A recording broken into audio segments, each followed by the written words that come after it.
Boom, boom, boom, boom, boom, boom, boom, boom, boom, boom, boom, boom, boom, chickadee chanka. How's it going, everybody? It's the Flying Pig here on Flying Pig United with a cheeky little match preview for you for the Manchester United versus Crystal Palace game that's taking place tomorrow at Old Trafford in the Premier League. Sorry, just this bullshit thing started playing some bloody music. What the hell's going on there? Anyway, guys, thank you very much for joining me and stopping by here. There's a bunch of you already in here. Aaron Homeyard, what's going on, bro? He says, thank Fook, it's Friday. I echo that, dude. G Wolf, what's going on? Ryan Berber, JP, Kayam, who else? Who else is in here? Let's have a look. Darren Blau, John O'Denton, Mr. Miyagi, Kayam, Jarvis Cocker, Mangashu. Everybody else, thank you so much for stopping by and getting involved with this stream, by the way. Please do us a favour, smash the like out of it. And let's get into it then. So, of course, United's first game back tomorrow in the Premier League. Anyway, we were given an extra week off, of course, because we had that Europa League campaign that was being finished off in August. So we're given an extra week off. All the other teams have had that extra little bit of time. Crystal Palace played the other day and beat Southampton. So they started the Premier League campaign well. That gives them an advantage in my book, to be fair, because they've already got one under the belt. They've already had time to sort of settle, if you like, into the new campaign there with a game. It's only a game. It doesn't really mean jack, to be fair, because United are just a better team than Crystal Palace, aren't we? But end of the day, you've got to give them respect. They did actually beat us at Old Trafford last season, I remember. So they did actually beat us there.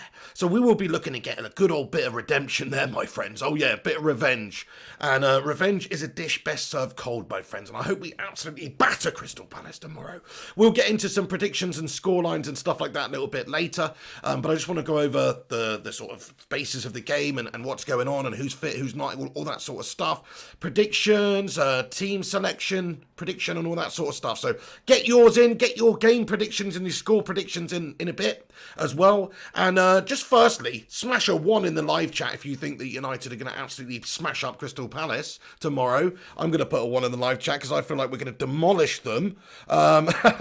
We should do anyway. If we don't, then, you know, we're just a bit shit, aren't we? We're a much better team than Crystal Palace on paper. They've actually got a heck of a lot of injury problems at the moment as well, which I think really does help us. Like, I'm looking at their injury table here, and I'm seeing Gary Cahill's out, James Tompkins is out, Patrick Van Aanholt's out, Mamadou Sakho returned in the EFL Cup game midweek and may feature.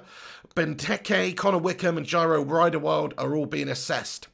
So, in terms of injury issues and concerns, they've got a few players out there. I mean, it probably doesn't make too much difference to their starting 11, really, because it's still going to be like Wilfried Zaha up top there and Ayew, and they've actually got Batshuayi on loan. So, you know, it's realistically, they're still going to have a very strong team out against Manchester United. It's going to be difficult to get the job done. But we've got to brush Roy Hodgson, a.k.a. the modern Mrs. Doubtfire's team up aside and get the victory in this one, because if we don't, then it's obviously a gash-tastic start to the season. All the pressure's just going to be instantly piled up on Ole Gunnar Solskjaer. And to be fair, you know, we should absolutely be better in Palace at home. There's no real excuses. We've got better players. We've got a better team. We're a better side. We're just a massive club compared to Crystal Palace. We should be smashing them to pieces. So, my prediction, I'll just give you my prediction at the start right here. Why the hell not? 3-0. I think we're going to batter them 3-0. Maybe you could say they have got good attacking talents in their side and they will create, and dangerous moving the ball quickly on the counter, etc, etc, etc. But this is United. We are a different United to the one that we faced against Palace last time around at Old Trafford last season as well. We're a much more improved side. Obviously, Bruno's in there. He's the main man for United creatively, so he shouldn't have an issue breaking this Palace side down and creating and providing those unlocks to the likes of Martial and Rashi and Greeners. So yeah, I'm feeling much more positive about this one than the last fixture last year. Yeah, that was a terrible result, but we surely got to be getting the job done against them this time around.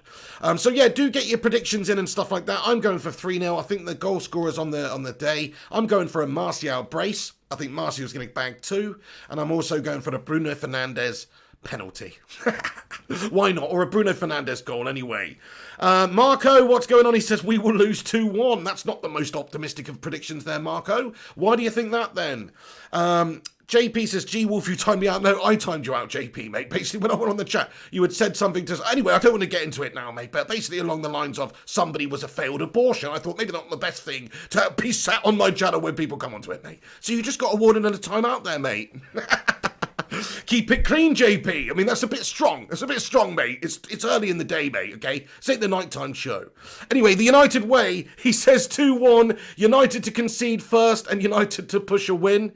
I agree with you, actually, to be fair there, United way. I do think we're going to win. Maybe we might concede. I mean, yeah, I've gone for 3-0, so I'm saying we're not going to concede, but maybe we will. They have got good firepower up there. Wilfried Zaha, we know a lot about. He's developed a lot since he's left United. He's a player that most people would probably like to have back at Manchester United right now, bearing in mind what's going on and the lack of movement in the transfer window. We would love Wilfried Zaha, wouldn't we? Come on, smash a 1 in the live chat if you would love Wilfried Zaha back at United. And you know what? He has got some sort of a release clause, or not a release clause, a percentage clause in his contract there where United would receive somewhere, it's being reported as 20-25% of the future deal. So United could effectively get a bit of cash back, a little bit of cash back there, you know. So yeah, I mean it's pretty possible, but not really. It's not really going to happen anytime soon, but maybe down the line in the future. Either way, he's going to be a dangerous player we got to watch out for. So, who's going to start in this one, lads and lasses? I have got my team up here. I just want to talk a moment about Donny van der Beek. Of course, I don't know if you saw Solskjaer's press conference before the game, but he sort of alluded to the possibility that Donny van der Beek might be playing. But really, Donny, you know, he's not had a long time at this club here. I don't know if he's going to be starting in this one, but I would love to see him. I definitely think he's going to start, feature in the game. I don't think he's going to start, though. I think he'll feature in this one. I could be wrong, but this is the formation and the team that I'm going to put up on the screen now, lads and lasses, just to give you an idea of the sort. What's going on with my green screen here? It's cashed out on me again. Anyway, right, so this is the team, lads and lasses, that I think United are going to start. It's basically the same tried and tested team that Solskjaer showed the most faith in last season. That's what I think. Pogba's back from coronavirus. He's absolutely going to be fine for the game. All the other players you see there, Rashford on the left, Martian up top, Greenwood on the right. Greenwood's going to be back for the game. Solskjaer alluded to that also. And he also had a bit of a go at Gareth Southgate as well, didn't he? And said that he wasn't really happy with the fact that Mason Greenwood wasn't given the rest over the summer, but he was taken to Iceland and stuff with the England squad. We all know what happened there for top shagger Mason. But still, though, he wasn't happy about the fact that he didn't get any time off because he was a young lad, and United did give him a lot of game time and sort of progress him quite a lot there. And Solskjaer was just saying he could have benefited with that time off, which he didn't really get. So he wasn't a happy bunny about that one. But there's my starting 11. I just got a feeling Donny van der Beek's going to start on the bench. I hope I'm wrong. I would love to see him in the side, actually. But I'm looking at Matic and Pogba in the midfield there with Bruno in front. I think, of course, we're going to be playing Bruno Fernandes in the side. That's just a given. Or the midfield players. I mean, look, it's hard to really say what Solskjaer's going to do there in this game. He could surprise everyone and start Fred and McTominay.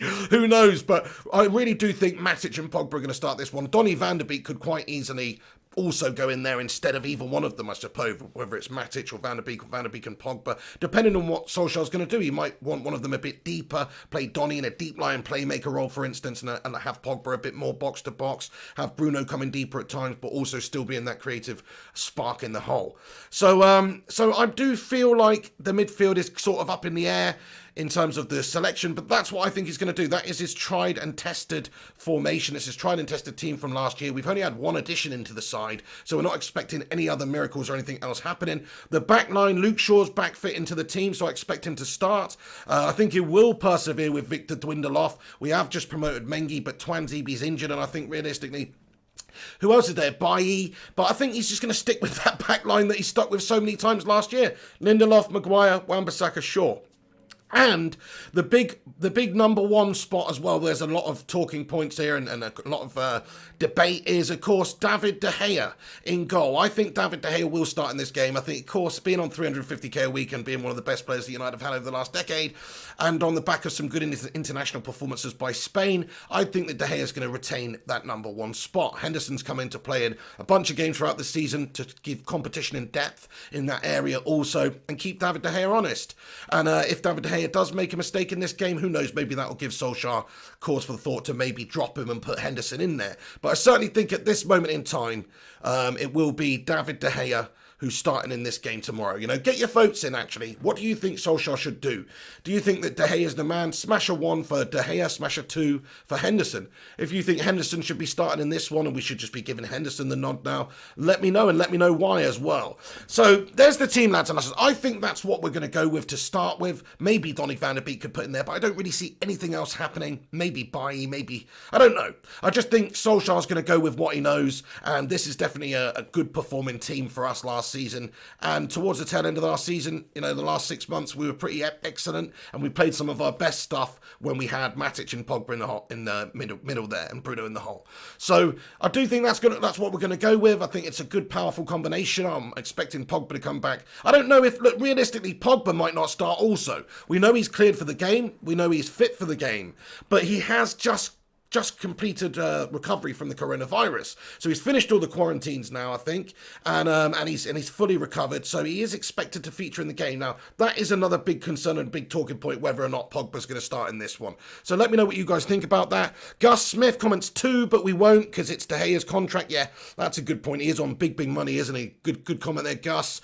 United Rules says 1, Marco 1. Definitely both think we should stay with De Gea. Alan Fay 2, Kayam 1, Danny 1. FSHS 2, Tuck 1, Jacko 1. So yeah, I think most people think that David De Gea is going to start in this one, or most people want David De Gea to start in this one.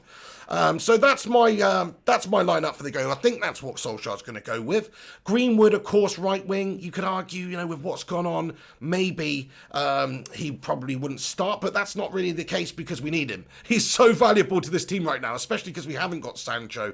We haven't got anybody in that position to really help us out in any way at all. Greenwood's going to become so massively important for us there. So that's my team, lads and lasses. What do you think about it? Do you think there's going to be any changes to that side? Martial and Pippin to have a good game as well. Palace are there to be had, to be fair, and Martial has had a great last part of the season. I think he was one of the best players towards the end of the year.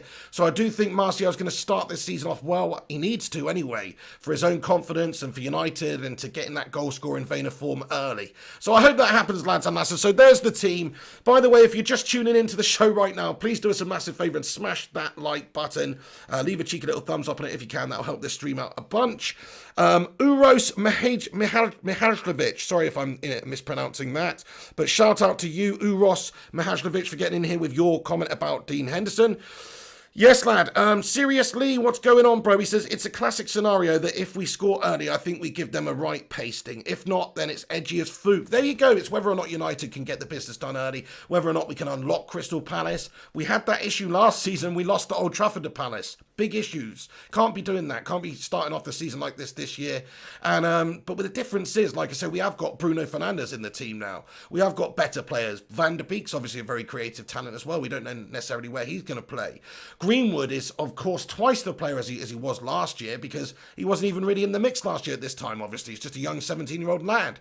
It's the season that we've just seen him that has burst him onto the scene at Manchester United. And I think he's going to start this season just as he finished the last one, in that same sort of goal-scoring, dangerous form, because he's just an absolute beast. I think he scored in the last few United games at Old Trafford, so this kid is pretty special. This kid is going to do some bits. Let's hope that he's not had too much of a knock or anything with what's gone on. I doubt it, Smash a 1 in the live chat for Top Shagger Greeners.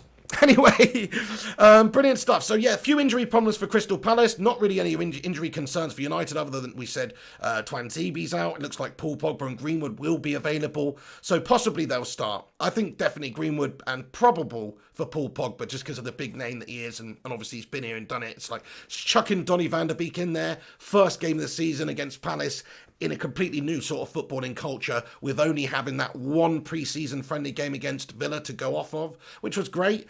But I would say, yeah, it's a little bit of a gamble that. I think Paul Pogba, Matic, they know what they're doing. They played with each other a bunch. Matic allows Pogba to do his thing. Pogba and Bruno seem to get a good understanding between each other towards the end of last season. So I think that is probably the most sensible thing to do, guys. What do you think about that? Jeanette Pugh comments, Pogba's not fit. Well, that's another good thing. The good thing you brought up there, Jeanette.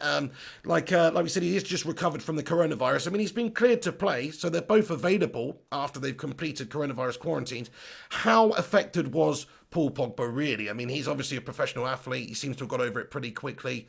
Sure, he might have had it taken out of him a little bit, but still, I think maybe by now he would have been okay. I mean, I've heard stories about, young, fit people. Obviously, it's a terrible virus and everything, but young, fit people who are basically back at it a few days later or don't even know that they've got it. So just because he's tested positive for coronavirus doesn't mean it's taken any necessary physical drain on him too much. Maybe there was obviously an illness there and he's had to recover from it, but I don't know if it's like a case there he's just like been the walking dead and now he's fit again. I think he was probably just had a bit of a sniffle for a couple of days because he's a professional athlete at the end of the day. I mean, maybe I'm wrong. Maybe he was laid up in bed for 2 weeks, but it doesn't seem like it to me. But anyway, he's cleared to come back and come in the side. Maybe he will. But yeah, Donny might start. That's a good option. Also, we still have McTominay and of course, Fred around the gaff who could possibly do the business. So, of course, this is United's first game back of the Premier League campaign. That's not the best thing because Crystal Palace have already played last week where they beat Southampton, so they've started well. And United are going to have to start this season off with a bang. I'm looking for a good performance from us. There's no excuses to mess around here. I mean, the good thing about United is we do usually start the seasons pretty well. I was reading an interesting stat earlier that said that United have won the opening home fixture of the Premier League more times than anybody. We've won it 19 times since 92, 93, obviously, where we've won the opening game of the season. So that doesn't necessarily mean anything because all of those, I'm guessing, were when we had Fergie and these guys like that. But of course, Solskjaer won it last season, didn't he? Bashing up Chelsea 4-0 on the first day of the season. So it can be done. That's what we need to do. So my prediction's 3-0. If you're just getting in here, get your predictions in the comment section. I'd love to read them out and see what you guys think the game is going to finish like. But I'm going for 3-0. I think we're just going to pace them, guys. I've got a feeling about it. Martial with a brace and Bruno Fernandes with a goal, with a penalty. I've dreamt it. Hey, Ellie, how are you doing today? Are you okay? Good to see you in here. I know you've not been very well. How are you getting on today, Ellie? Becky Hope says, Pig, I love your Man United shirts in the background. You've got one cool room. Thank you very much. It's actually just the green screen. So I wish that was my room. That would be sick. But no, I don't know if you can see, but the bottom corners are fuzzing out at the moment. I have no idea why. And sometimes my hair disappears. So it's actually the green. Yeah, it's actually a green screen, but it's sick though. I might just get that printed and put it on my wall anyway, just get a banner made or something, because it is sick. And then I won't have these gash green screen issues, you know what I mean? Look at my hair disappearing at the top there, guys. So, yeah, thank you for that, though, Becky. No Bones Jones in the gaff. He says, hi, Pig. Ollie told me I'm starting tomorrow. Oh, no. The gelatinous mess that is Phil Jones maybe starting. No, that's definitely not going to happen. I mean, he's definitely not going anywhere either because nobody wants to buy him for the money he's on. Kai Adwood says, if we score first, we'll win. I hope so, Kai. Yeah, I mean, look, I would like to think United have the bottle to come back and do the business. She-Devils United, what's cracking, says 2-0, Pig. Nice one, She-Devils. Yeah, that would be good as well. I'd take any sort of a win, to be fair, even if it was just a 1-0, to be fair. Any win on the opening day of the season would be good. But that's a good prediction there also. Mark O says, Williams is a poor left-back and is below Dallow at right-back, in my opinion. Oh, Mark O, not a fan of Williams there. You've done Brando mean there, I reckon, mate. That's dirty. You've done him dirty there. Because he's only just turned 20. Okay, Dallow's is actually the same age. But Dallow has had a bit more time to develop at United. Brandon's only been thrust into the limelight this last season where, out of necessity, really. And if Dallow was that good, why can't he be playing at left back instead of Luke Shaw when Luke Shaw was injured? That's a good point. I mean, I can't remember if Dallow was injured now, but still, there is a reason why Brandon Williams was playing in those games as a deputy for Luke Shaw. I admit he's not probably the most natural left back because he's right-footed. He should be playing as a deputy for Aaron Wan-Bissaka, which is where we need to get a left back in this window, of course. But yeah, I mean, look, he's not good enough for me as a backup for Luke Shaw, who's injured quite a lot this season usually, or has fitness and conditioning issues. He's not really going to be the man to come in there and hold that position down or truly challenge Luke Shaw. Really, we need a bit more competition in there, and that obviously would give us depth in that position too. So I am hoping for this Tellez deal. I'm not holding my breath on it, but I am hoping for this Tellez deal. Nice one, guys. Okay, let me just get more into the head-to-head. Hang on, how's Eddie getting on? Where's Eddie's response? I don't know. But Ellie, I hope you're okay anyway and hope you're doing better. Oh, she says I'm a little bit better. Thanks, Pig. Great stuff. Everybody stick the love heart emoji in the live chat for Ellie, who's not very well at the moment. And shout out to her partner, Dante, as well. Just a couple of legends of the channel, and they're both a bit under the weather. So give them your best. Right then, so the head-to-head then, guys. Manchester United versus Crystal Palace. Crystal Palace. We've got, so Manchester United's solitary defeat in 22 Premier League meetings with Crystal Palace came in last season's corresponding fixture, which Palace won 2-1. Of course, at United, Old Trafford last year. We've got to do something about that. Bit of redemption, bit of revenge, get the business done tomorrow professionally, and just slap Palace aside. That's what we want to see. Palace have just scored 10 goals in those 22 games. So the last 22 meetings we've had with Palace, they've only scored 10 goals. 2 of them came last time, though. The Eagles are attempting to become only the 7th side to win back-to-back Premier League away games at Old Trafford. Good luck with that one, Roy Hodgson. Palace are unbeaten in their past 4 away league fixtures against the 2 Manchester clubs. 1-2 and drawn 2. Shit, man. That's pretty good, isn't it? They're not bad on the road then in Manchester. So Palace unbeaten in their past 4 away league fixtures against the 2 Manchester clubs. 1-2, drawn 2. You actually have to give Roy Hodgson a lot of credit with what he's done at Palace. They are a good team. He's got some good players in there. They've got a lot of pace up front. They've got a lot of danger. They've got Batshuayi on loan now. They've got Ayew. They've got Wilfried Zaha, of course. They've actually got a lot of good attacking talents, and they're going to be tough to break down, I think. I think what's going to happen, of course, is they're going to sit back, and we're just going to have to just pick them apart. We're just going to have to cut them open. We're going to have to add that creativity and that spark to do that and create for the likes of Martial, Rashley, Greenwood, etc. I'm hoping Bruno and Pogba and these guys are going to step up and do it in tomorrow's game. But you never know. We're coming back cold into the season, effectively. But yeah, I imagine Palace are going to be looking to hit us on the counter and hurt us with those pacey attacking players that we've mentioned. Over 150 of you legends tuned in for this match preview. Thank you very much for getting in here with your thoughts and opinions as well. Get your predictions in. I'm going for 3-0. 4-1 says Tuck. He says, go slam Roy Hodgson and his Palace side 4-1. Get in there. That would be the best thing. Do us a favour if you're watching right now. Smash that like button and get involved in the live comment section as well. I will dip into that in a little bit once I've stopped waffling. Okay then, so Manchester United, no club has won their opening Premier League match more than Manchester United. We've done so 19 times, just an interesting little stat there. Like I say, last season we smashed Chelsea up 4-0. We're looking for our 6th successive opening top flight match for the first time in their history. Mental, I didn't know that. So we won it the last 5 seasons in a row. We're looking for the first 6th time. That's mad. A new record for Ole Gunnar Solskjaer potentially there. Ole Gunnar Solskjaer's side were unbeaten in their final 14 league fixtures of last season, earning an unrivaled 32 points. That's a biggie, my friends. That's a big stat that I want to just talk about now.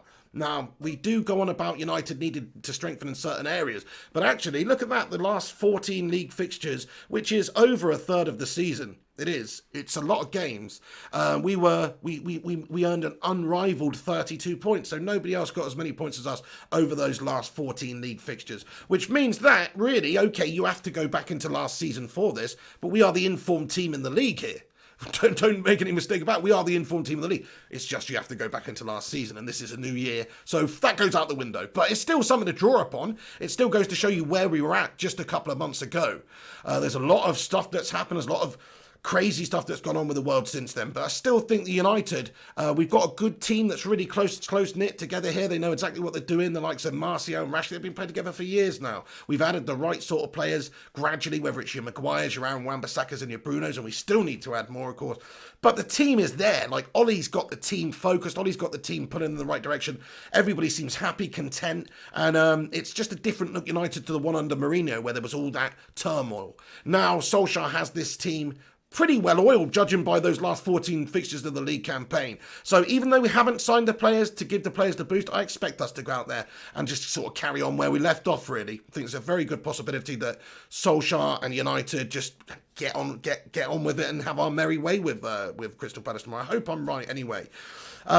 United have lost just one of their last 17 league fixtures at Old Trafford. That's another ridiculously amazing stat, really, isn't it? Shout out to Matty the Rushmeister. Get in there, Matty the Rushmeister. Good to see you. Thank you, G Wolf, Jeanette Pugh, Ryan Sebastian Vellis, Aaron H, Kai Edwards, JP, Mrs. P Cake Bandit's in here. Get your cake emoji in there for Mrs. P Cake Bandit. But yeah, the Red Devils have scored United have lost just one of their last 17 league fixtures at Old Trafford. 1-9, drawn 7.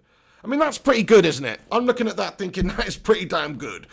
We've won 9, drawn 7, the last 17 league fixtures at Old Trafford. That's pretty amazing. Oh, we've lost just one. So yeah, sorry.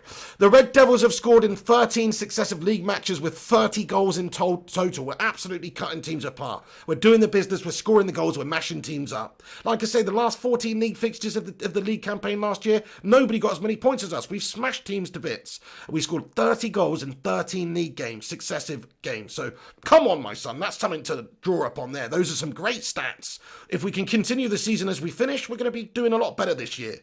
It's imperative that we do start this campaign really well and get off to a good start, because of course last year we didn't, did we? We beat Chelsea, but then after that we sort of Victor dwindled off, and then we were even down there at like 14th or some shit at one point.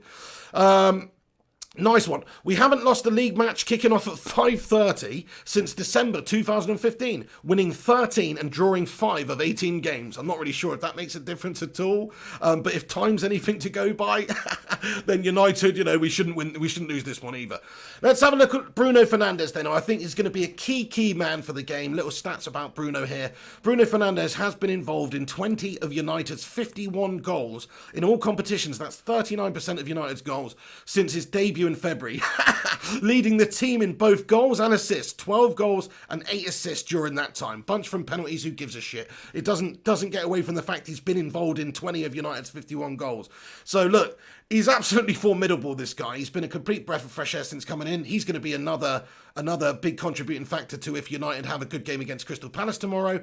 We've rarely seen him underperform in the United shirt. He always seems bang up for it. He's such an incredible talent, and we're just lucky to have him. I'm so happy we got him there. That is a great signing from United,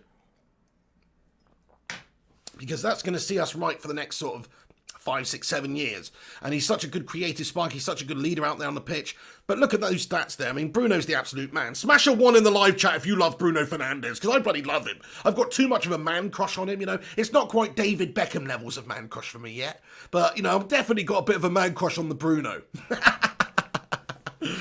Right, okay, let's talk about some Crystal Palace stats then. Quite interesting. Obviously, Crystal Palace, they're just not as good a team as United, are they? So, Crystal Palace's victory last weekend was their first league win in 9 matches. Drawn 1, lost 7. So we all know, like, of course, they did do a decent job last year, but look at that. The last part of the season for Palace is a complete night and day, as it is to Manchester United there, because Crystal Palace have lost 7 and drawn 1 out of their last 9 and won 1 out of their last 9 matches in the league. That's fantastic stats.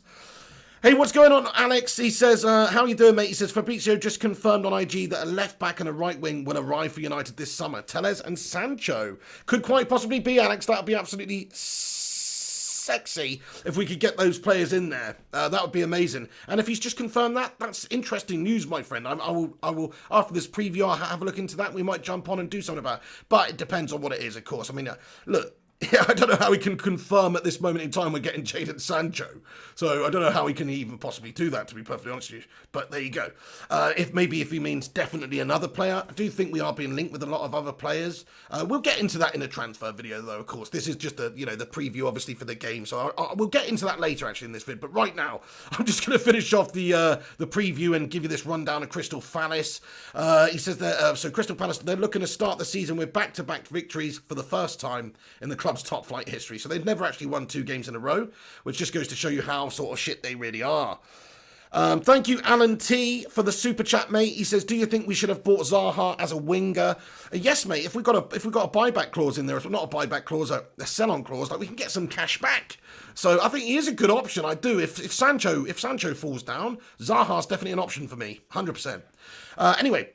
The Eagles lost their final 4 away league matches of the 2019-20 season by an aggregate score of 0-11.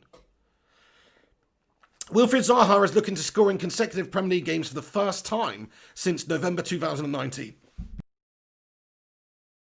However, the Ivorian scored just once in 19 away league fixtures last season, so he doesn't like playing on the road, this lad, does he? Ex-United player Zaha made 12 Premier League appearances for Cardiff under Ole Gunnar Solskjaer in 2013-14. He failed to score and registered just 1 assist. Roy Hodgson has lost 13 of his 17 league matches as manager against Manchester United. He's won 3, drawn 1 and lost 13. So fair play to him, he keeps on trucking, does Roy Hodgson. It deserves a bit of credit as well for what he did at the start of last year for Palace anyway.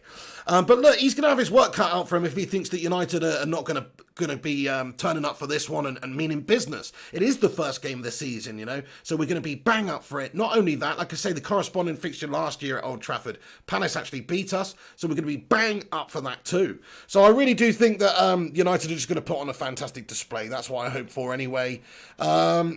Nice one. Who else is in here then? Dylan Hart says, got some news. Sancho deal could be done within the next 3 days. That would be absolutely amazing, Dylan, my friend. Eddie O2 in the gaff. What's going on, Eddie O2? He says, I'm liking Statman Pig, on point with the facts too. Thank you very much for that, Eddie O2. Great to see you. By the way, check out Eddie O2 on Twitter. Eddie O2 too, if you need any graphic design or face masks or anything. The guy's a legend. Michael Fletcher says, Zaha is poo. I mean, I think that's a little bit extreme. I don't think he's that bad. I think he's actually pretty good.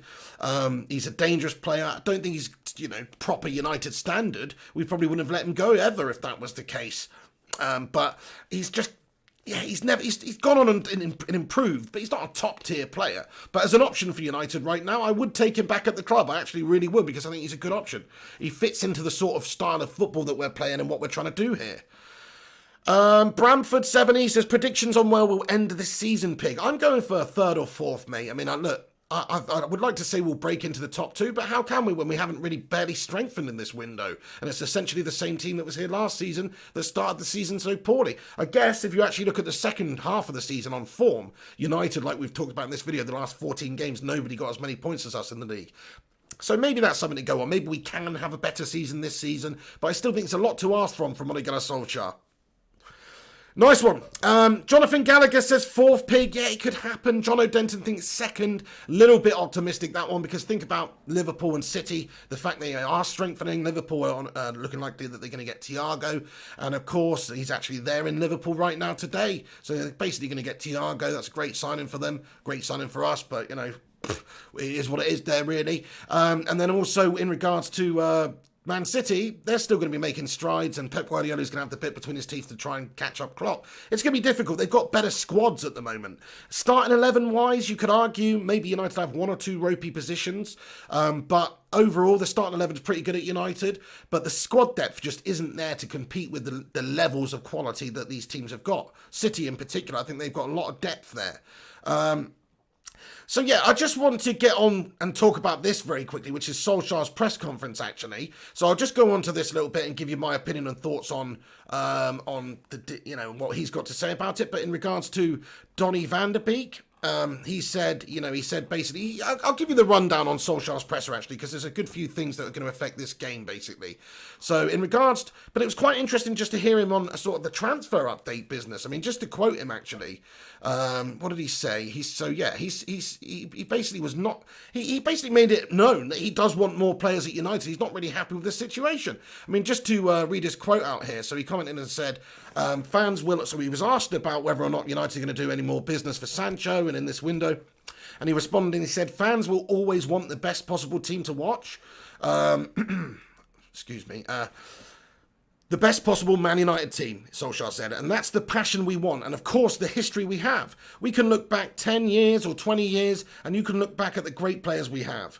For me, going forward, since Sir Alex Ferguson left, we've been averaging 5th. Last season we got 3rd, which was a big step forward. Everyone saw the development in the team throughout the season. Bruno Fernandes coming in, Harry Maguire being captain and really showing leadership skills on and off the pitch.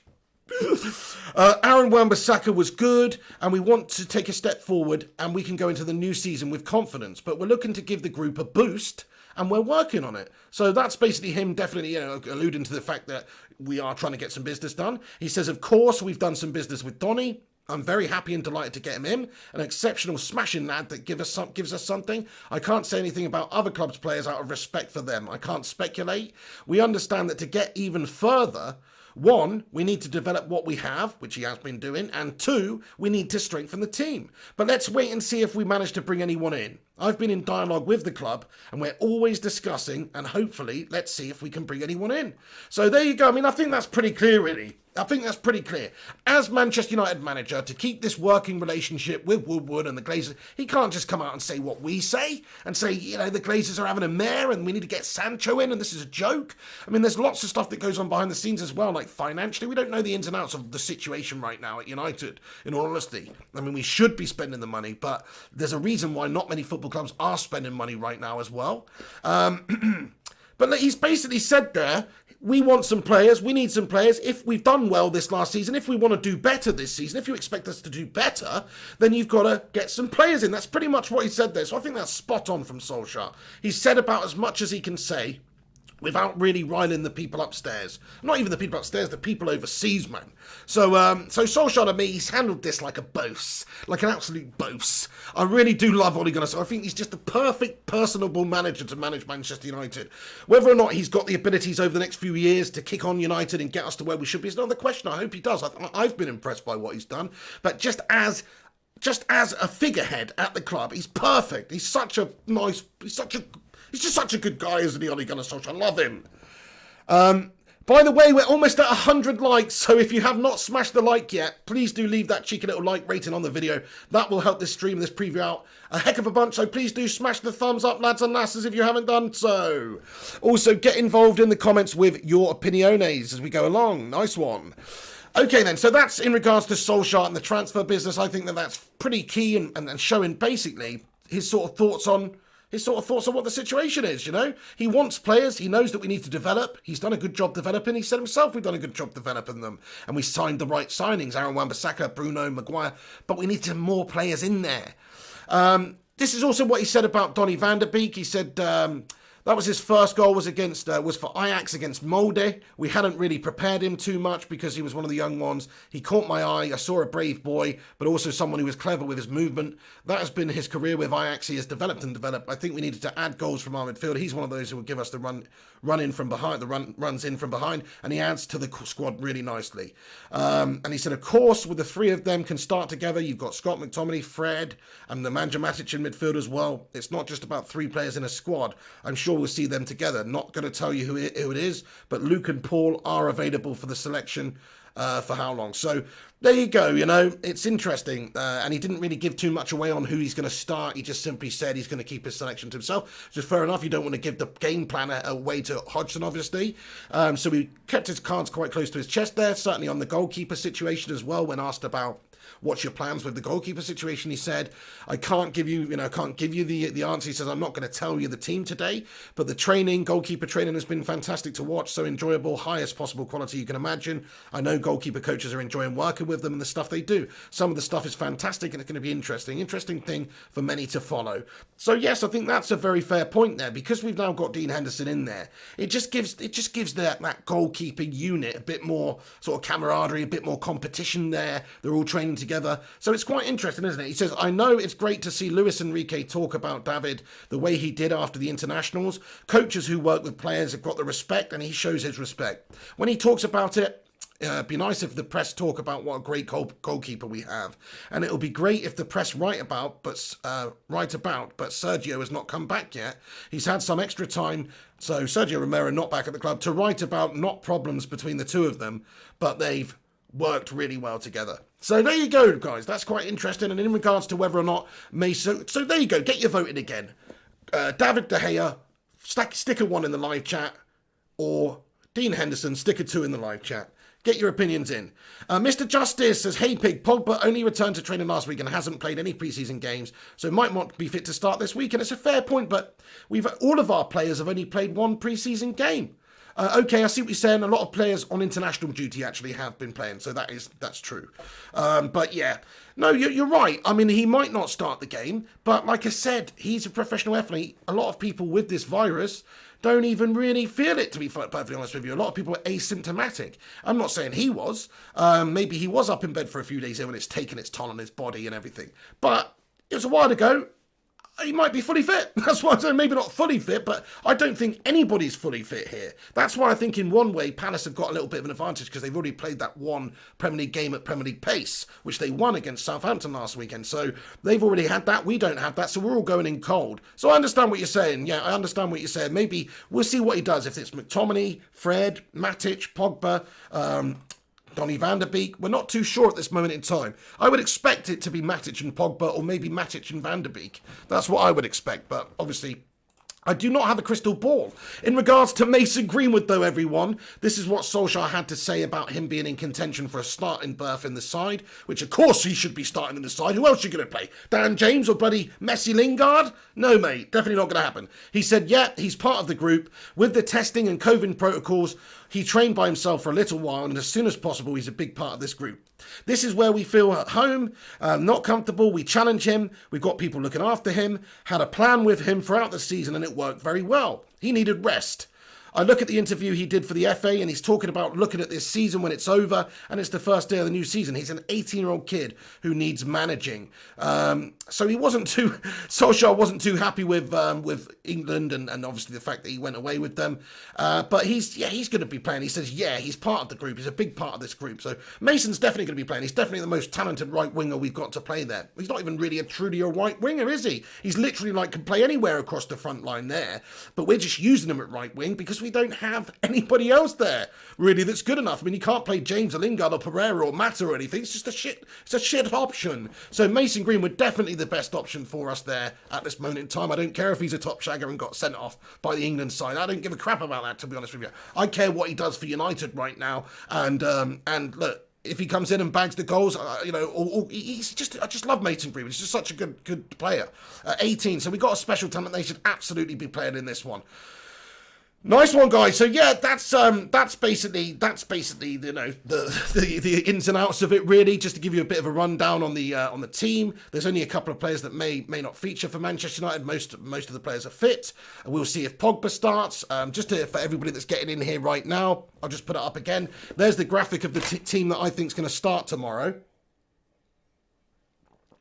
which is just Solskjaer's tried and tested team from last season when we had that good spell. This is Solskjaer's tried and tested team. Matic and Pogba in the middle. Now, Pogba is coming back from Corona. We'll see if he's going to be okay to start this game. If not, I expect Donny van der Beek to play. But Donny's not had that much time to bed in and settle, and we haven't had many preseason games and all this type of stuff. I know he's played for Holland, but, I kind of think that makes the most sense at this time. And look, if Pogba's struggling a little bit, if Pogba's got, fitness issues or whatever, you can rip him off at half-time and put Van der Beek on. Or you can put him on a bit later in the second half. So I'm not too concerned about that, but I think that's what we're going to start with. And the reason for that is I just think Donny van der Beek, new footballing culture, coming in here. He's obviously a very good player. We saw how good he performed against Villa, but it was a pre-season friendly against Villa. This is Crystal Palace. This is first game of the season. Different pace, different tempo, different speed, everything.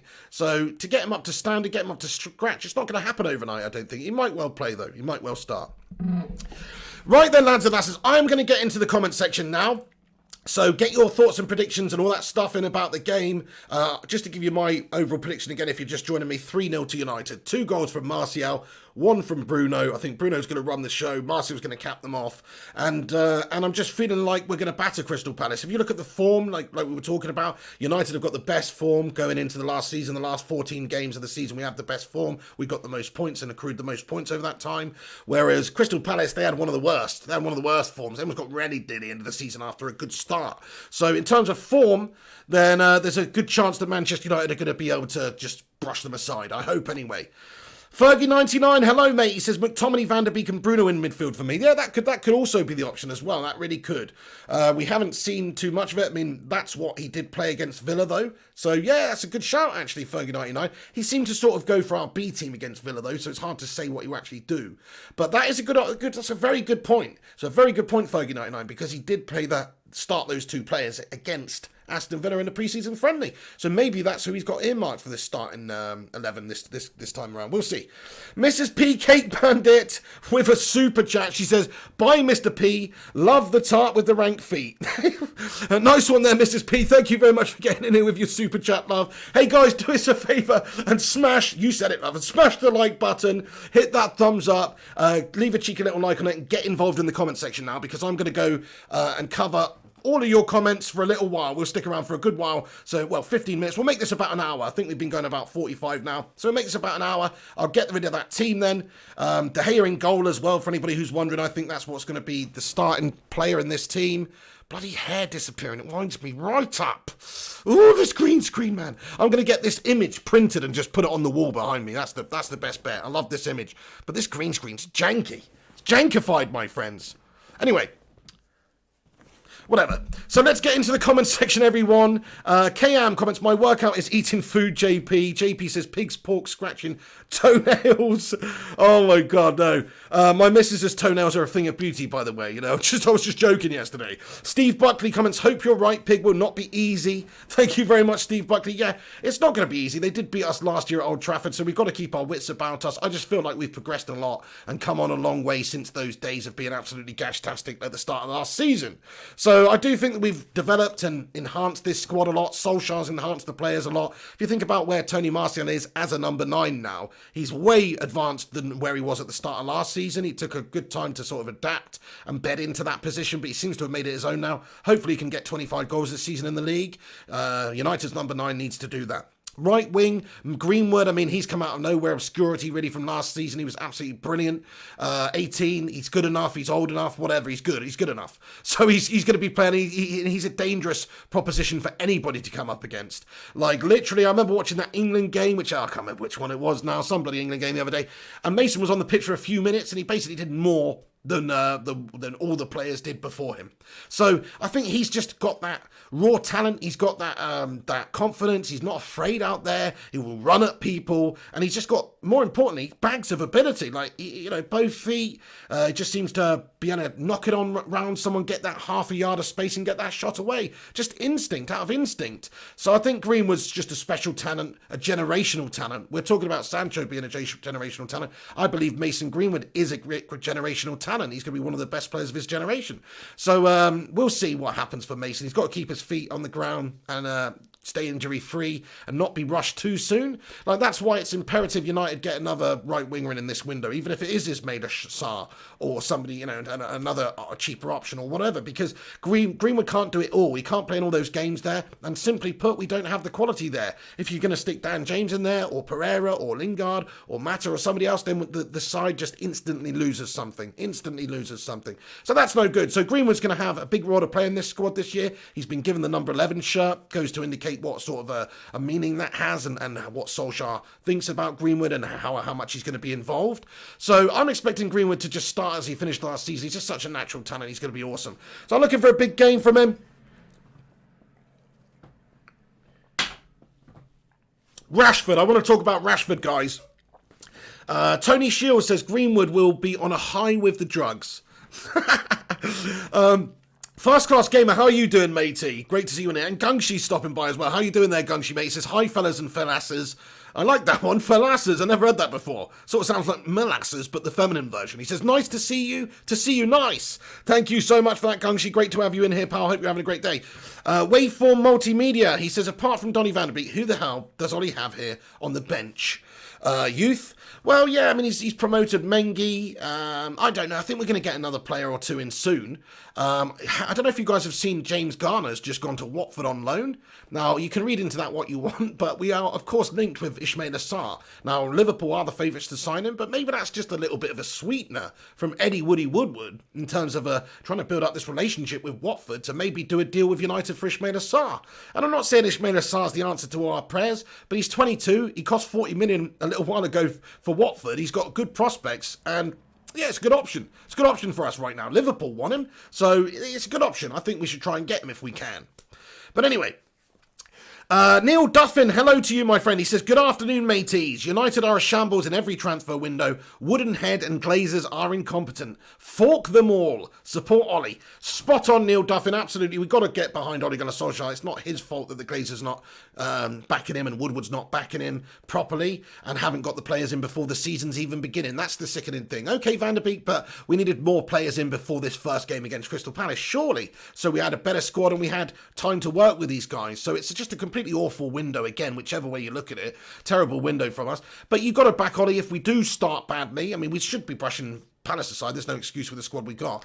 But if we do start badly up till Christmas, just calm the food down, lads and lads. It's not even Solskjaer's fault. Like, he needs some help here. Griffo Chaz comments, Woodward probably wants a role in EastEnders. That's why he loaned Garner to Watford.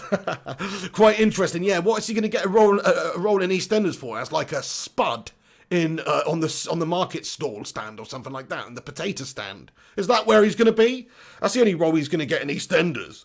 Ed Woodward's in here. Sorry to offend you. He says, Pig, I'm trying to buy more players. Ed Woodward, would you pull your finger out already? See, this is your problem, Ed. Rather than going out there negotiating, spending the money, getting the Sancho deal done and some other business done, you're on YouTube watching bloody videos while you're pulling your plonker in your office, mate. Sort yourself out, Ed Woodward, you human potato. We've all had enough.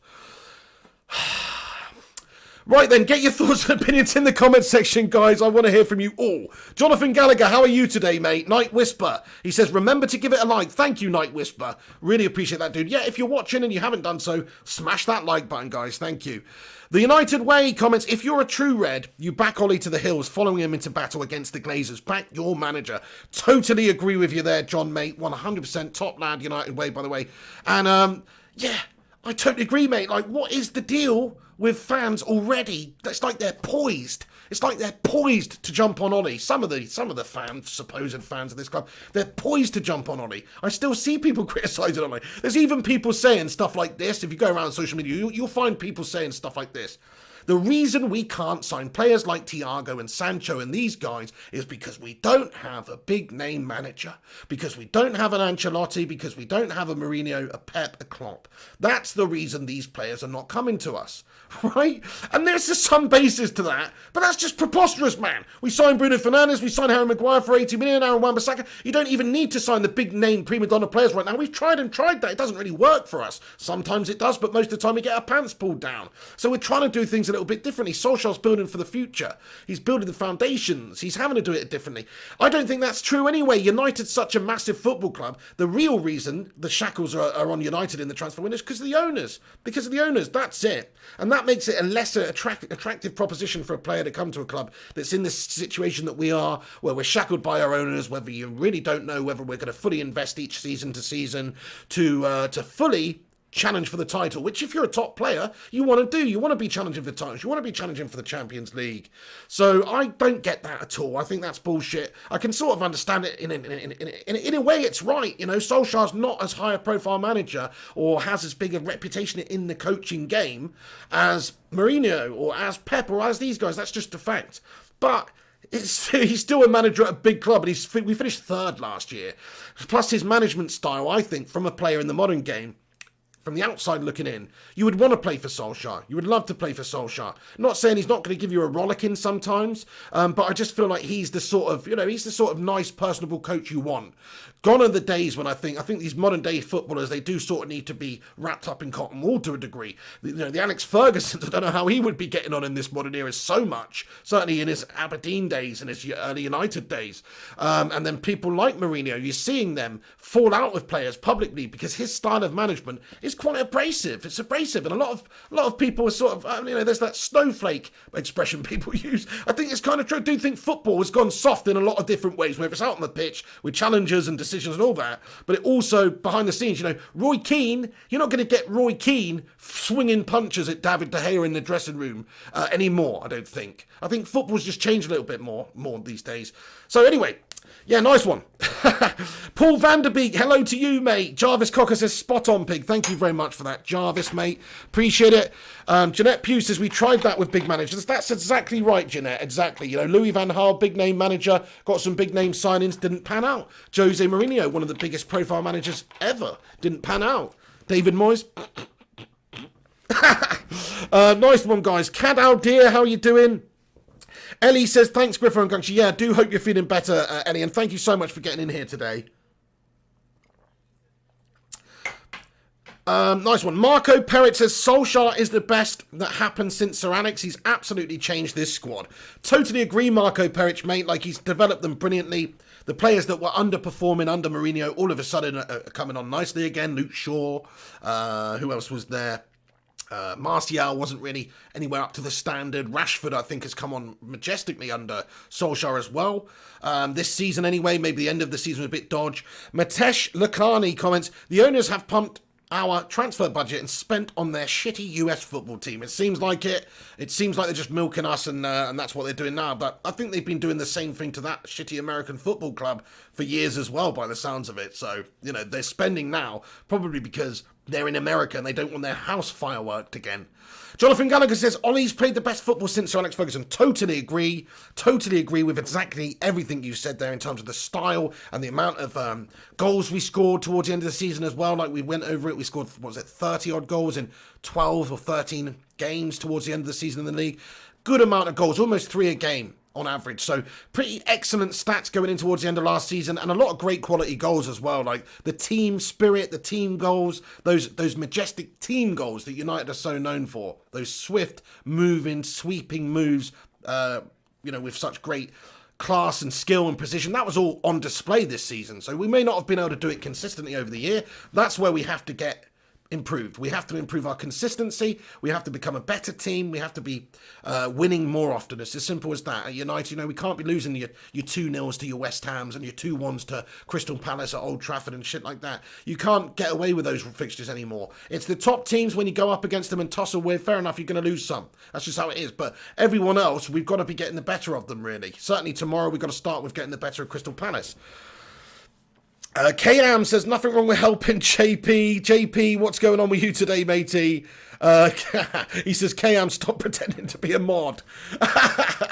Pedram Paragomi says, I think all the Sancho drama and underwhelming transfer window will actually motivate the team to perform better with a high team spirit, just a gut feeling.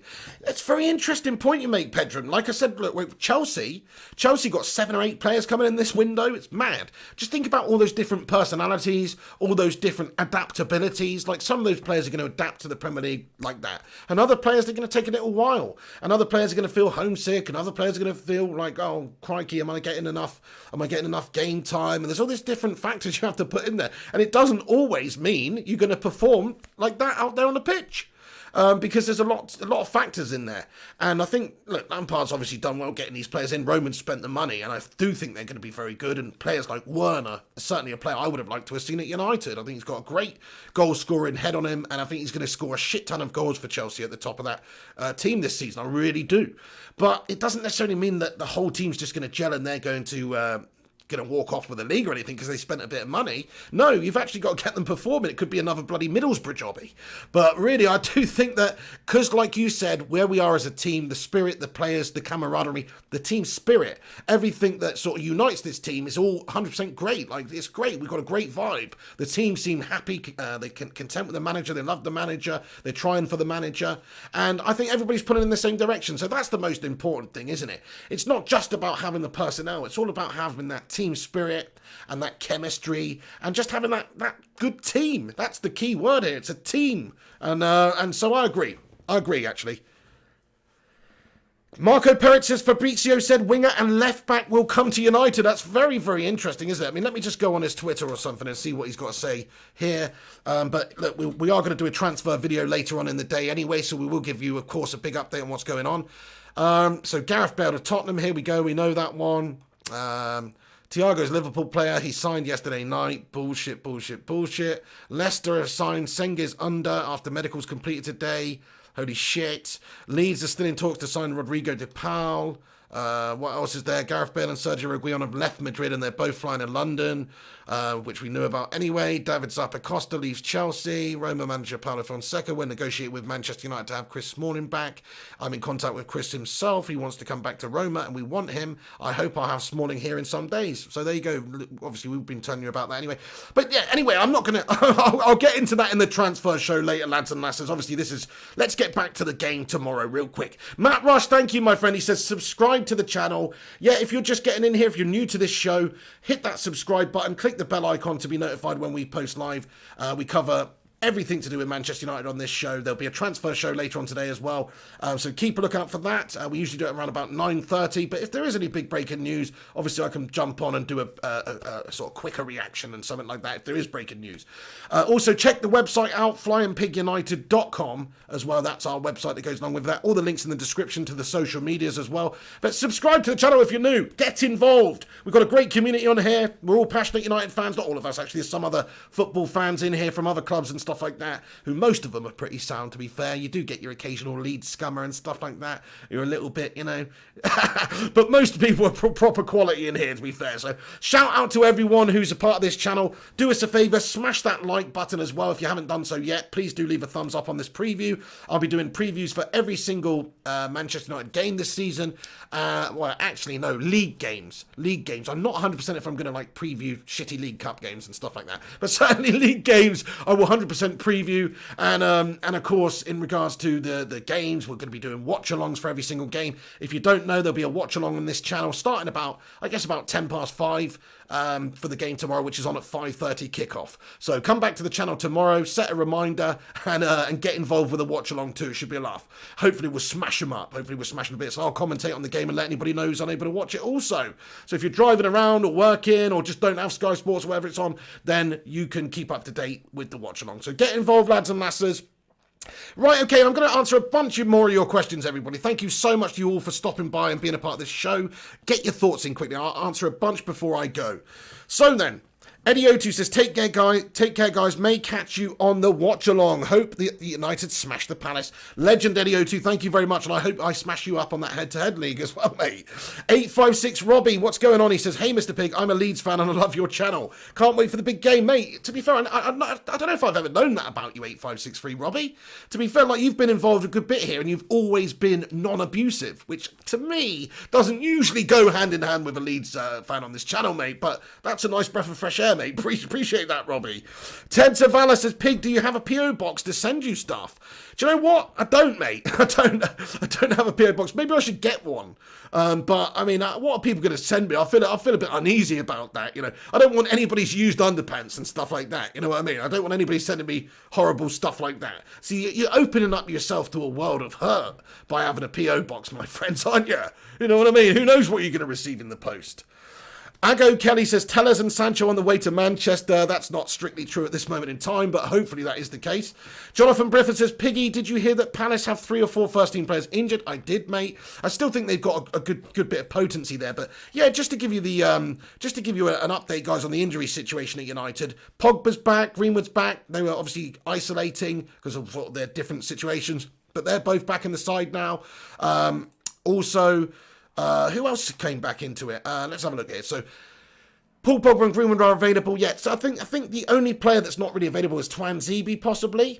Twanzebe. I think other than that, we're pretty much okay. Luke Shaw's back. That was it. Luke Shaw's back. So they're going to be available. Crystal Palace length-free injury list includes Gary Cahill, James Tompkins, Patrick Van Aanholt. Sacco returned in the EFL Cup midweek and may feature.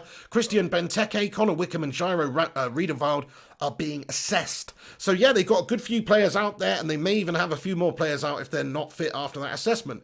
So that's quite interesting, isn't it? I think that does also play into our hands, you know. We are pretty much fully fit. We're obviously a better team with better players and a better run of form. Going into last season, our form is night and day with Crystal Palace. As Palace were lucky not to just duck out of the league, really, with how shite they were towards the end of the year. They were great at the start of the year, but you've got to do it consistently, and if you're going on form, they were gash. But they did beat Southampton the other day in the first fixture of the campaign for them. Gungshi says Twanzebe has been out for ages. I know, yeah, still a few weeks out now. I mean, we heard he would return to training a little while ago. I don't know if it's a new injury, but that is one thing that we're sort of learning about Twanzebe, which I think is going to be a big shame for his career, which is a sort of a running theme with a lot of United players at this moment in time, it seems. We've got a lot of injury-prone players, and he seems to be injury-prone.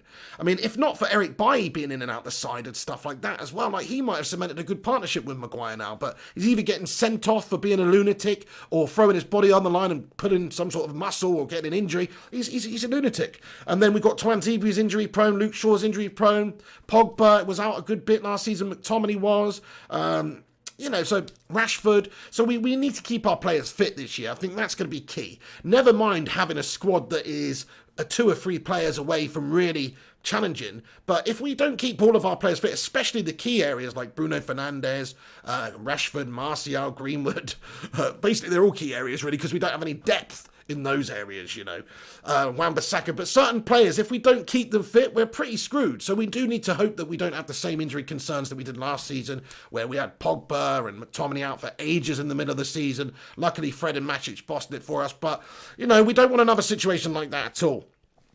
Gungshi says, I really like Bailly, but he's too reckless. So do I. He's so good at, like, defending. Like, that's what you want your defender to do. In the air, physical, heading balls away, battles, chucking himself into tackles there.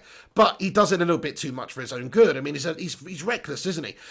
Just thinking then when I was thinking of Bailly in a United shirt, the first thing that springs to my mind is a couple of months ago when he was playing with Maguire, and he's just like jumped up. He's not really aware of what's going on around him. Maguire's coming in to clear this ball. He's also trying to do it too, and he's ended up just nutting Slabby Maguire right in the face. And I think he split Slabby Maguire's head open, didn't he, and made him bleed, or his nose or something. I can't quite remember now. But it's like he's got to get a little bit more of an understanding with his partner in Harry Maguire there, and he's also got to understand that he needs to just be a bit more reserved. He needs to rein it in a bit because he is a great talent. AK comments, Jones, Rojo, both of them for 5 mil. Dude, I'd pay people 5 million to take Rojo and Jones off of us. Maybe not Rojo, but certainly Jones.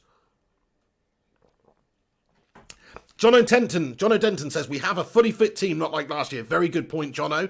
Sanjay Nair comments, Mendy looks promising too. Oh, Mengi looks brilliant. He does. He's only 18, though. It's a bit much for him right now to chuck him in the first team for these big games. But I do think, though, like, if you look at what he could possibly go on and do, and there is that old adage that we've been saying about Greenwood, if you're good enough, you're old enough. If he's good enough, then he'll get into the team ahead of Lindelof. But chances of that happening at this moment in time with Solskjaer and the fact that he did seem to select Lindo and Maguire a lot last season, even when we could have been calling for Lindelof to be dropped, I think he goes to show that he'll probably select him again, and you'll see Mengi used as this sort of, he'll be fed into the team, won't he? He's not going to just completely start and be thrown in at the deep end, I don't think. Ed Woodward, thank you for the super chat, Ed. Cheers for spending that money. Maybe it would help us, Ed Woodward, if you spent it on players, though. No, thank you, Ed Woodward. That's very kind of you, mate. He says, thanks for the great content in these rough times, Pig. Dude, I hope everything's okay wherever you are, dude. But that's really nice of you to say so. Thank you very much, and happy to provide it. Thank you very much there, Ed Woodward. Get some bloody players, Ed. Top man, Ed. Appreciate it, dude. Jamie Low-Key Jones comments, I'm worth more than 5 million, Pig. Oh, yeah, you certainly are, mate. But Phil Jones, he's not. Lau Mahan Singh says Tellez will be very good. Yeah, looking for that. Hoping that Tellez is going to be coming in. We need a left back. JP says Phil Jones' toenail was worth about 200 billion. Maybe to you it would be, Value's in the eye of the beholder sometimes, JP. One man's junk is another man's treasure. Josiah Welling says, do you think Van der Beek will start tomorrow? I actually don't. I think Van der Beek will come on and play, definitely. But I actually don't think he's going to start. I think he'll go with maybe Matic and McTominay, or Matic and Pogba. That's what I'm feeling. But look, who knows? He's got so many different options in the midfield there. It all really depends who's sort of the fittest at this moment in time and what Solskjaer's been impressed by. I was very impressed with Van der Beek against Villa. But first Premier League game, I don't know. Abuna Gay says, hello, Gaze. Manchester United is back 5-0 to Crystal Palace. Nice one, mate. Yeah, I'm going for 3-0 myself. 5-0 would be amazing. I'd love that. We beat Chelsea 4-0 first game last season. You never know. Please do us a favour and get your predictions in the comments section quickly, actually, everyone. So have your say. What do you think the game's going to finish on? RB Chips comments, Man City are better than United. Get out of town. Manchester is and always will be red, my friend. That's just a fact of the matter. Gashai Awiki says, we are United, not someone or somebody. Stop degrading us. Our club is the highest for decades. We need our position. Absolutely, I think you mean in terms of we need to get the players in and actually improve. Hey, Adam Khalifa, what's going on? He says, hello, Pig. Hello, Adam. Maurice Varela says, if Ollie makes 2 more signings for depth without Sancho, where would you rate the squad? Well, look, I would say it's pretty good if we got a good centre-back in and a good left-back and a good right winger. They don't even have to be Sancho. But if we had those options, I'd say we'd be very well placed. It's more really about getting that solidity and at least trying to get that proper partnership at the back. Your Rio and Vidic, your Bruce and Pallister. That's what we need. We need that tandem partnership at the back. Maguire may be the option for that. I think he probably is. But we need somebody who can really sort of complement Maguire. And I don't think Lindelof does. I think they're quite similar, apart from Lindelof's just nowhere near as good in the air. And we need someone a bit quicker, a bit more physical, more of a stopper. Maguire's great on the ball. He can sort of be the ball playing defender, really. Victor Lindelof's good on the ball. But I just want my defenders to defend. And I think Victor made too many errors last season. Too many errors.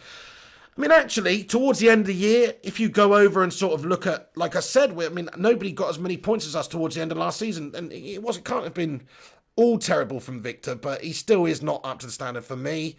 Josh Welling says, do you think Van der Beek will start? Oh, sorry, I've already read that one out. Hey, thank you so much, Glenn, for the 11 knock there, bro. Really appreciate that one. Let me just scroll down to the bottom here.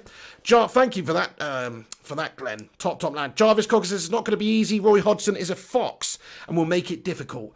Yeah, but I mean, 17 games against United for Roy Hodgson. He's only won 3 of them. But one of them was last season, to be honest. So, we've got to take it seriously. Shout out Matthew Evans for subscribing. Appreciate everyone who's getting in here, all the new people. If you're new to this channel, subscribe to the channel.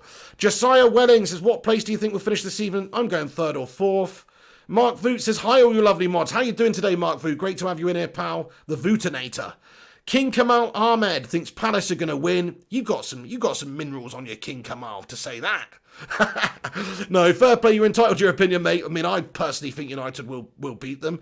Jonathan Gallagher says, no chance. That starting 11 is true. Interesting. Night Whisper says, welcome. Nice one, Night Whisper. Jamie Loki Jones says, JP, what I actually agree, our first 11 is a force. As you say, all we would be missing is depth. But if they keep fit, who knows? Top 4 could be possible. That's a very good point, Jamie. Like, our first 11 is good. I still think we need to improve couple of areas in the first 11, but overall it is very good. We've got some great talents in there now. I agree with that one. I think we've got great depth in midfield now. We just don't have the depth in other areas of the team. Certainly on the wings, wing backs, centre back. We don't have the depth. So if we made the right signings, then we'd be great. But like you say, even if our current squad just stayed fit all year, like Liverpool's team did, then we would probably be up there. You're absolutely right, because Rashford, Martial, Greenwood, that's potent. Bruno, Pogba, Van der Beek, Matic, and then the back line, which is the weak area of our team, really. That's good enough to get up there and challenge, in my opinion, if they all stay fit. But problem is, there's so many fixtures, so many different competitions. There's Champions League to contend with. We need a bigger squad, and we don't quite have that at the moment. Yeah, great to have the Vootinator in here.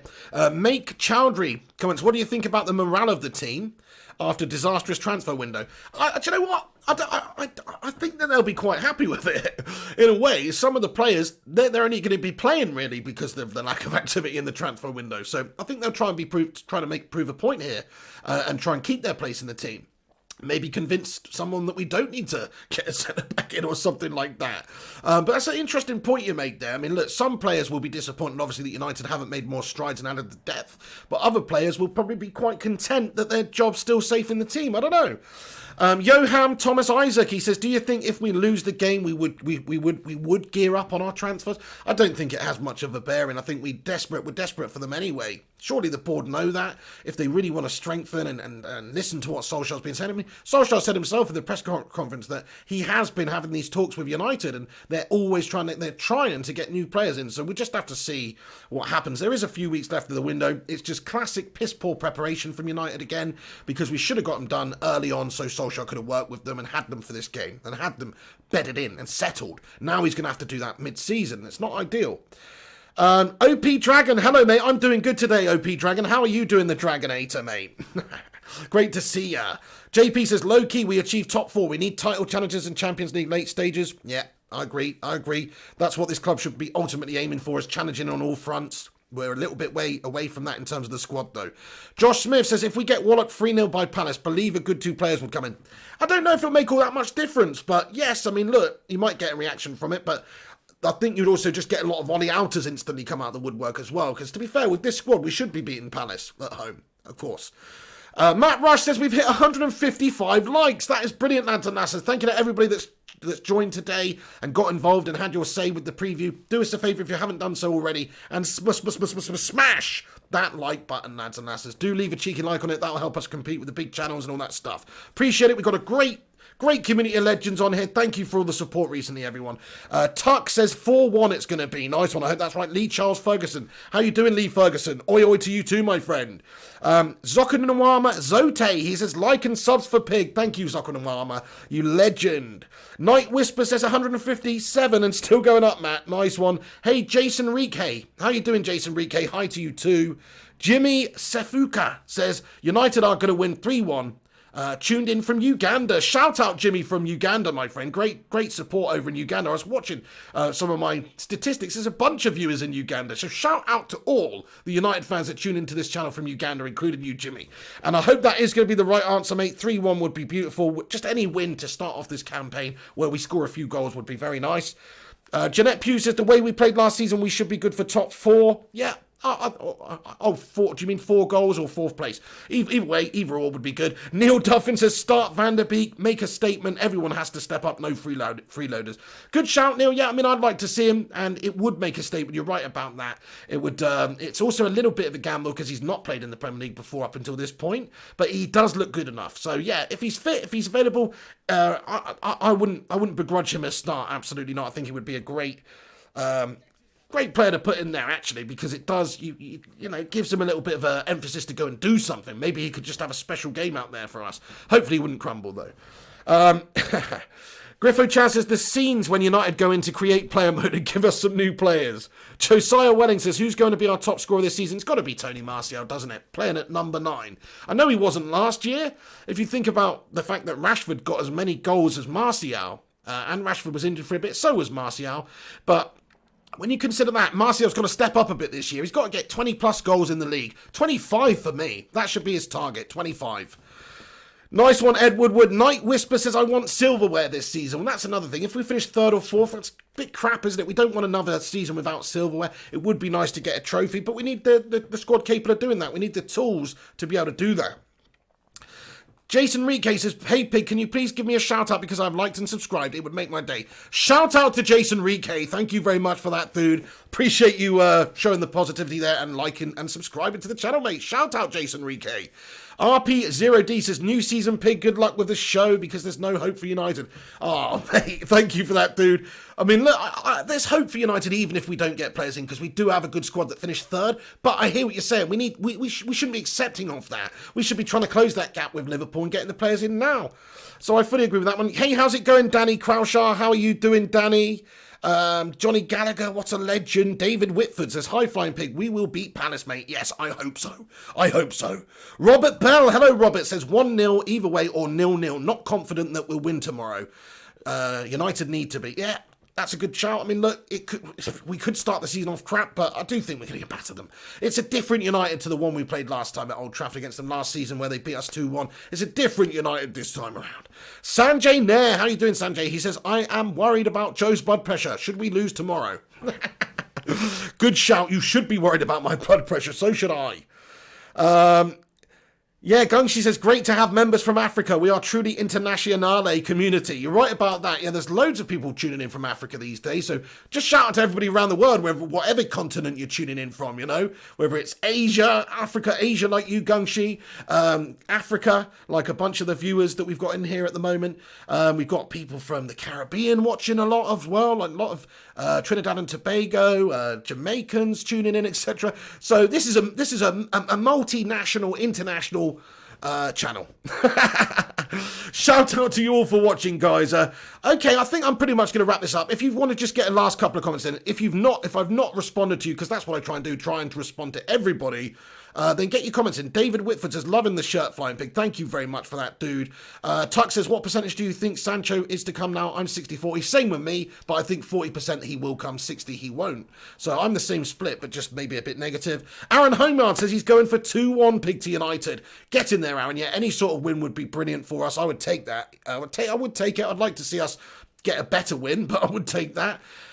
Becky Hope says, my ankle is hurting. Oh no, everybody stick a love heart in there for Becky Hope's ankle. Yeah, I hope that feels better soon, Becky, and mends up. Josh Smith says, Ed better get some Rottweilers for his house, as there's going to be uproar if United don't sign anyone. That's a good point. Rather than spend the money on the extra security every single year, why shouldn't he just spend the money on United's players? Save Armar says, Iceland. Shout out to you tuning in from Iceland there, Save Armar. Great to see you. Oh, Gungshi says PayPal Pig. Sorry, matey. Sorry, I've had a mare with that. I'm not getting any notifications for PayPal stuff at the moment. Thank you, Gungshi, by the way. You're an absolute top lad. Really appreciate that, and the support you've shown is unbelievable, mate. Thank you. He says, really looking forward to the game and the watch-along tomorrow. Let's hope we can make a positive start to the season with a win over Mrs. Doubtfire and his melters. He broke my handbag, the bastard. That's right, Gungshi. Hopefully we smash up Mrs. Doubtfire, give him a hot flush, and send him packing. That's what I want to see, mate, but whether or not we do it is another question. I feel like we will. I feel like we're going to destroy them. But just, Gungshi, thank you so much for that support there, dude. Really appreciate that. Everybody, smash a thumbs up in the live chat for Gungshi for being a bloody hero. Glenn says, I've lost all hope. That's not good. Narendran P. Hello to you, Narendran. Subasiso Mahlanga says, watching from South Africa.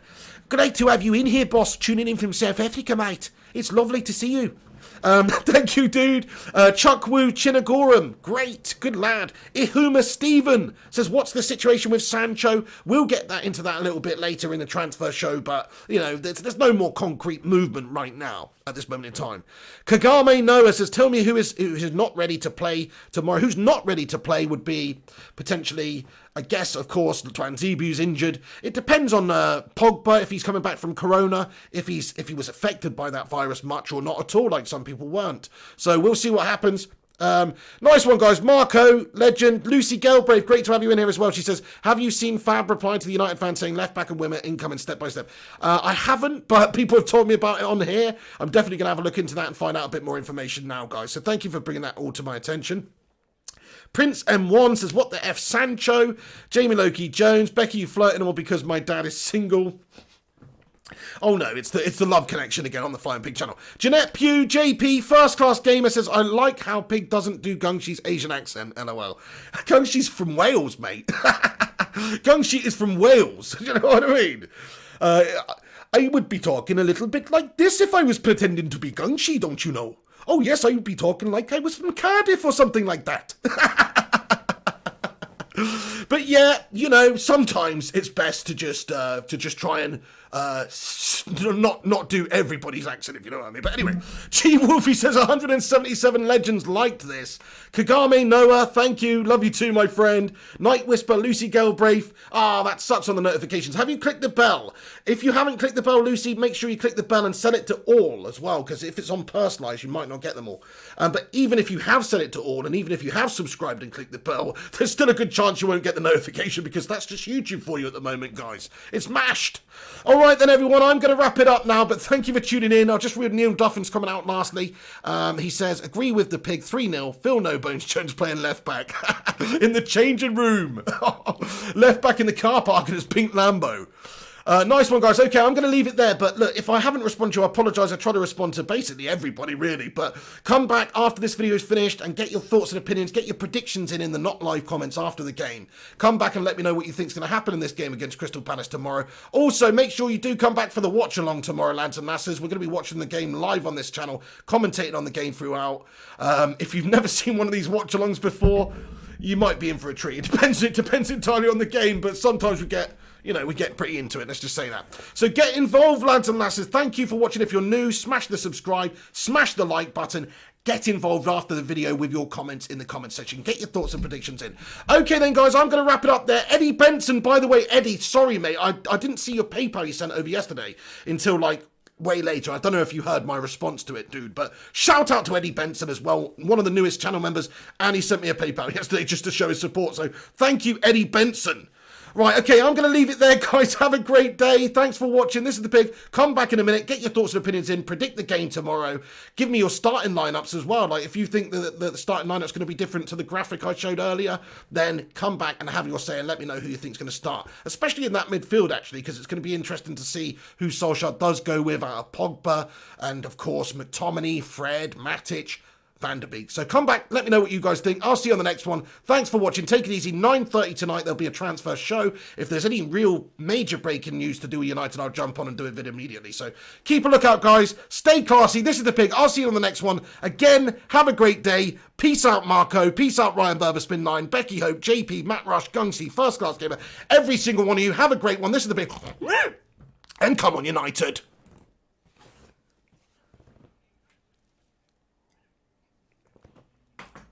Nice one, lads and lasses. Thank you so much for joining me. Thank you so much for getting in here today, honestly, for the preview show. Really appreciate it. I hope you enjoyed it, had fun, bantering the community and all that stuff. And just thanks for watching. Brandon C. Liman Asa getting in here at the end. Great stuff. Ted Zavala. legends. You might want to have to go back and watch the video, to be fair, guys, because I'm just finishing now. But shout out to you all. Laters Aaron Homeyard as well, matey. Gungers, Phil Jones emoji extraordinaire there. Have a great day. Night Whisper. This is just a post-match credits. JP as well. Great. Have a great day, mate. This is just a post-match credits to say thank you to everybody that supports this show on Patreon and also Tier 2 channel membership on YouTube. Everyone who does that gets on this list. So thank you to everybody that does that. Really appreciate the support. And the best thing you can do, though, is just smash the thumbs up on it and give it a share and get involved with the channel. Interact with the channel. Those are the best things you can do to support it. It's not all about being on this list, you know. But anyway, appreciate you guys that are on this list, though. Have a great one, everyone. This is The Pig. See you later. Come on, United. Smash them in bits.